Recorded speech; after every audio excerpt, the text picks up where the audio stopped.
balamız Firuz büyüğü, şirin balamız Firuz büyüğü. Ad günün mübarek ay Firuz, 3 yaş oldun sevinç dolu ulduz, gül oyna kaç dünyan olsun nur. Seni çok sevir ata Mehmet Gurur, seni çok sevir ata Mehmet Gurur.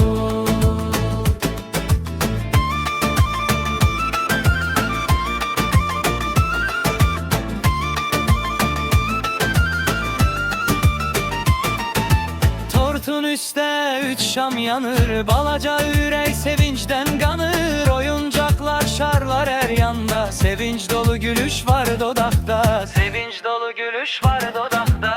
Ad günün mübarek ay Firuz, 3 yaş oldun sevinç dolu ulduz. Allah seni korusun her an, sevinsin ata Mehmet, sevinsin her zaman. Ad günün mübarek ay Firuz, 3 yaş oldun sevinç dolu ulduz. Allah seni korusun her an, sevinsin ata Mehmet, sevinsin her zaman. Firuz balam, 3 yaşın mübarek olsun.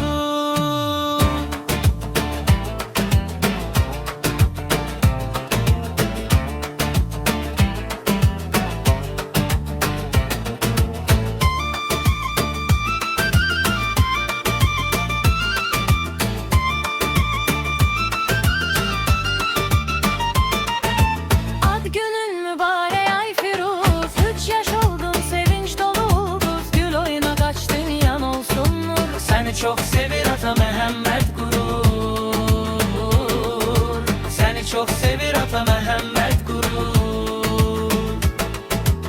Ad günün mübarek ay Firuz, 3 yaş oldun sevinç dolu ulduz. Allah seni korusun her an, sevinsin ata Mehmet, sevinsin her zaman. Ad günün mübarek ay Firuz, 3 yaş oldun sevinç dolu ulduz. Allah seni korusun her an, sevinsin ata Mehmet, sevinsin her zaman. Firuz balam, 3 yaşın mübarek olsun.